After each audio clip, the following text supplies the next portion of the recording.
Welcome to my YouTube channel. This video will give you ideas for how to create a strategy for managing the security of your business. Imagine you have a house.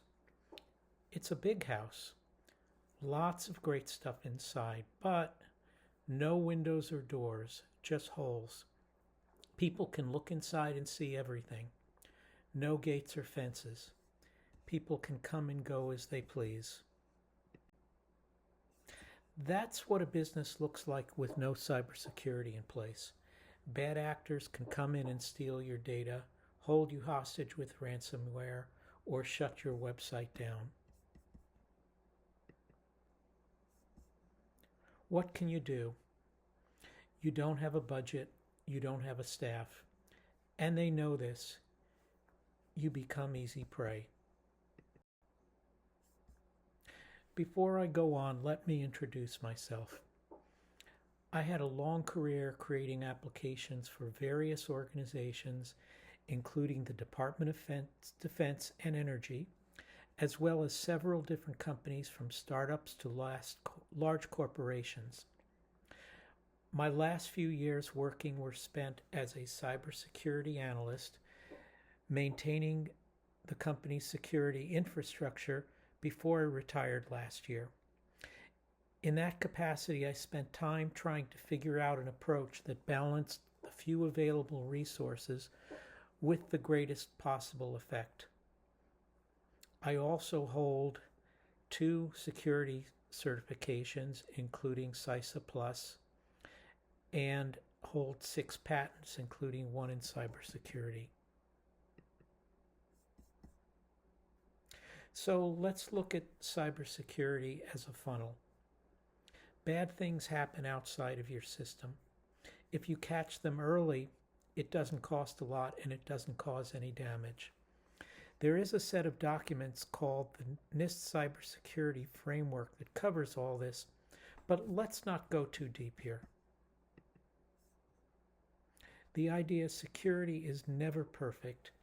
If there is a choice between letting a client through versus losing a sale, you know what you would do. So sometimes bad actors get in. It's like shoplifting. That's why you have security guards, cameras, and tags on products to detect that they are leaving the store. The technical name for this is defense in depth. But all this means is use multiple means so that if one misses it, the other catches it. Initially, you have to figure out what you have to defend it, and be able to measure how successful you are. Let's explore each of these. Every computer has the 3 things on it that need to be protected: ports, software, and data. Ports are ways to get information in and out of the computer. They are represented by numbers. This is a little advanced, but the idea is you need to know how software is using the computer to get the information in and out. Software itself becomes a weakness over time as hackers learn how to manipulate it. So it is important that it be kept up to date and remove software that is no longer used or updatable.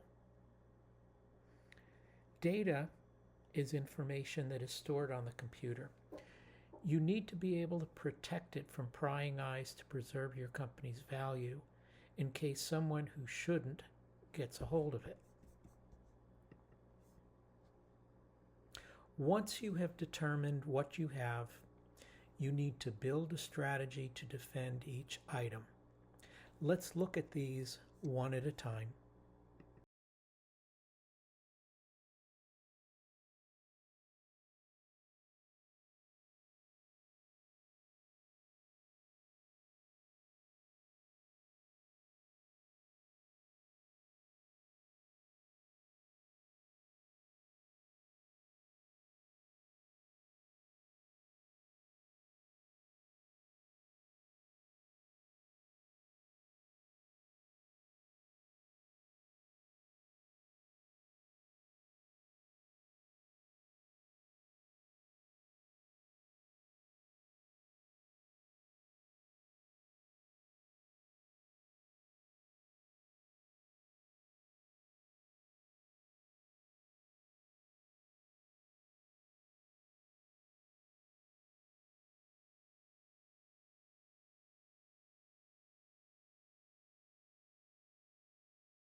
For a network, there are firewalls and intrusion detection systems.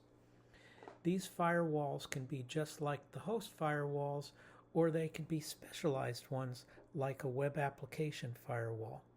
These are firewalls that actually look at the request coming in.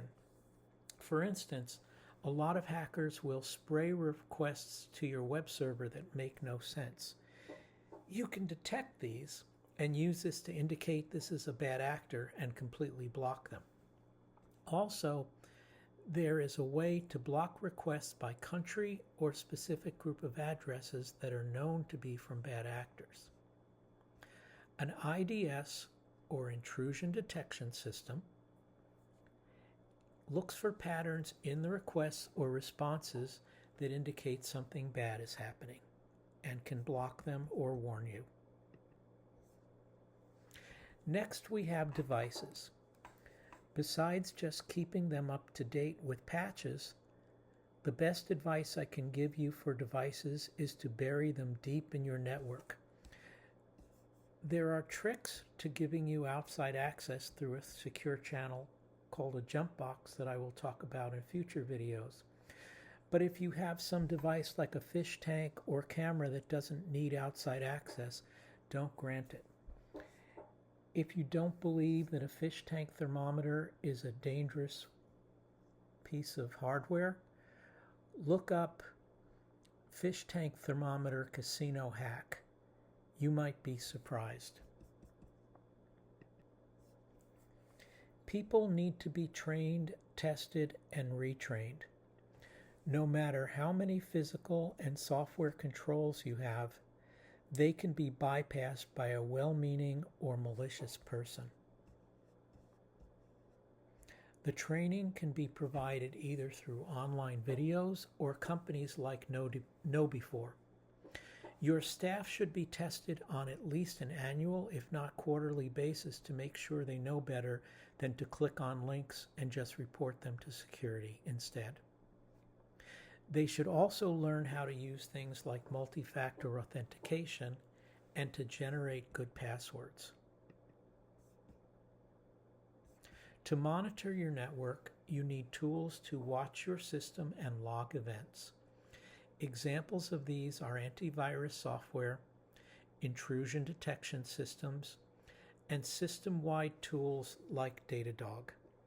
We will get into those in more detail in future videos. As we also said, you need to test people in simulated situations. You should have simulated attacks to make sure people know how to respond to real attacks. Now that you know all this, what should you do? Well, first, follow the process. Figure out what you have, how to protect it, and make sure it's protected. Hire a consultant if you can't do it yourself. You may be good at selling or performing a service, and cybersecurity just isn't your thing. Fine. Find somebody who is. If you're too big for a consultant but too small to hire your own team, consider outsourcing your cybersecurity. There are a lot of companies out there that will do just that for you. I hope this was helpful, and if you like this, feel free to share and subscribe for future videos. Thank you for your time.